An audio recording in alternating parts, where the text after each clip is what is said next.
Hey guys, welcome back to Altaz Review, where we talk about the latest gaming news and updates. These days, the biggest talk is about Game of the Year. Titles from the Golden Joystick Awards and the Game Awards are the hot topic, and the nominees for the Game of the Year have left the gaming community speechless, but not entirely in a good way. In any case, after my last video about the Golden Joystick nominees and the potential Game Award nominees, we now have the official candidates for the Game Awards Game of the Year title. So let's talk about these picks and what the community thinks about them. So let's get right into it. The Game Awards, the Golden Joystick Awards, and many other similar platforms provide a stage for a generally well-critiqued group of award titles that serve to reward game directors and developers who work hard on their games, while also giving different studios and even independent developers a chance to pit their work against other titles and showcase their work to the world.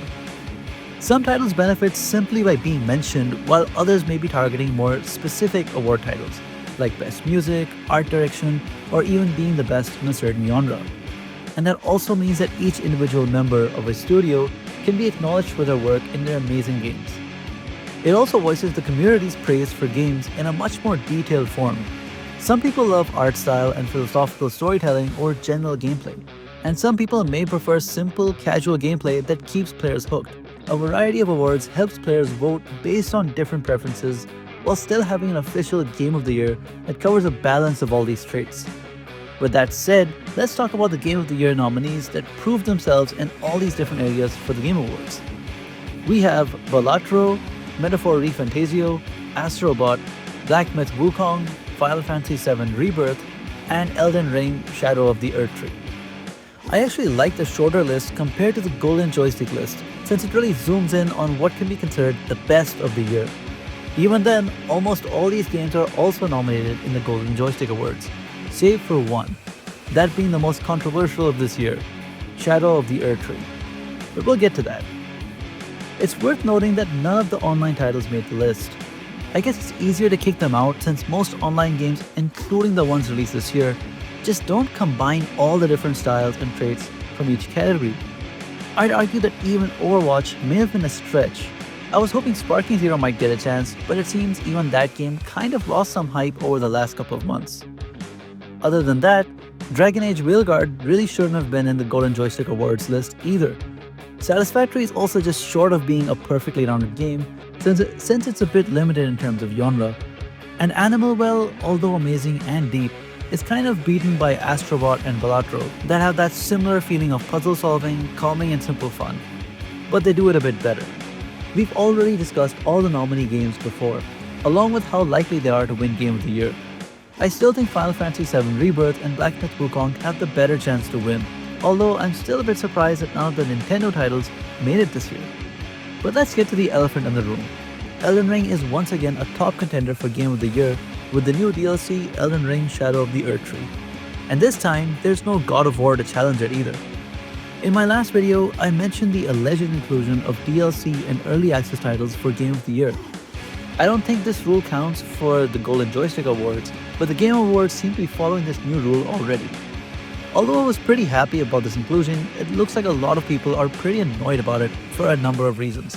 But this new inclusion has also somehow led to reservations against remakes too. The number one reasoning for this resentment is that current year games don't have an equal chance at the Game of the Year title when technically incomplete games from early access or games returning as a remake or DLC can interfere with the creativity and originality of new games.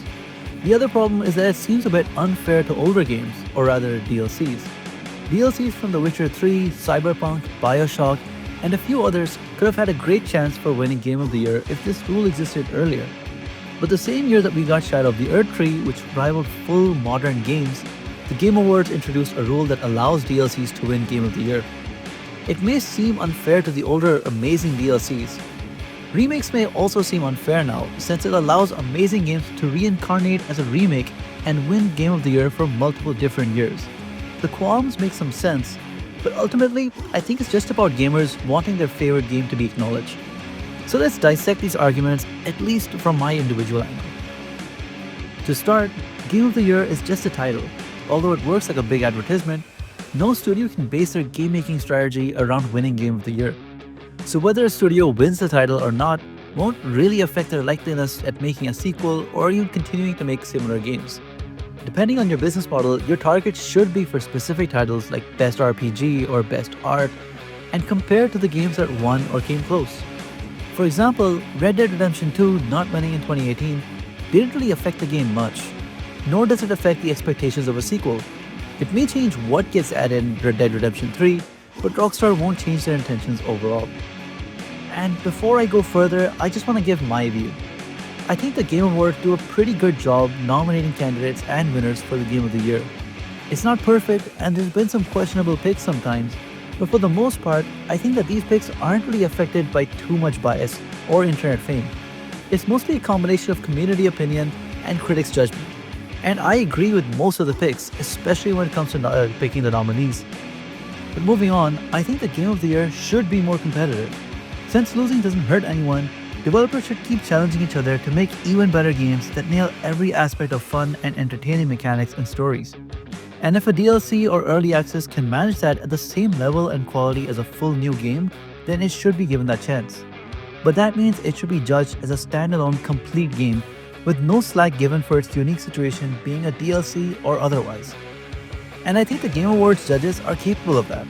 Some early access games may be 90% finished and miss that Game of the Year chance because they operate as early access for way too long.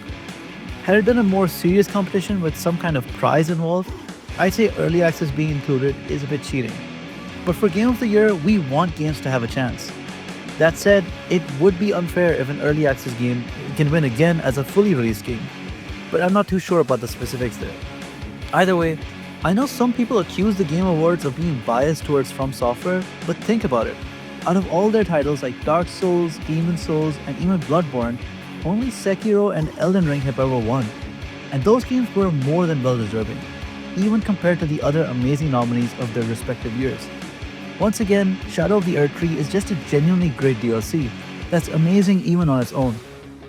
It's got a pretty isolated story, world, and unique map, with all kinds of gameplay additions. If you judge Shadow of the Erdtree as a sequel rather than as a DLC, it wouldn't lose any praise considering how much gameplay and lore value there is for just $40. Elden Ring Shadow of the Erdtree is a perfectly viable game that draws off the most basic elements of the base game. Trying to disqualify it for being a DLC is more like defending the new 2024 games because they're not good enough to beat Shadow of the Erdtree for Game of the Year. And that's kind of an insult to these great games like Black Myth: Wukong and Final Fantasy VII Rebirth.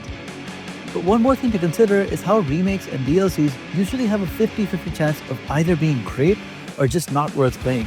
DLCs can easily be considered overpriced considering they're probably more of the same game for more money than they're worth.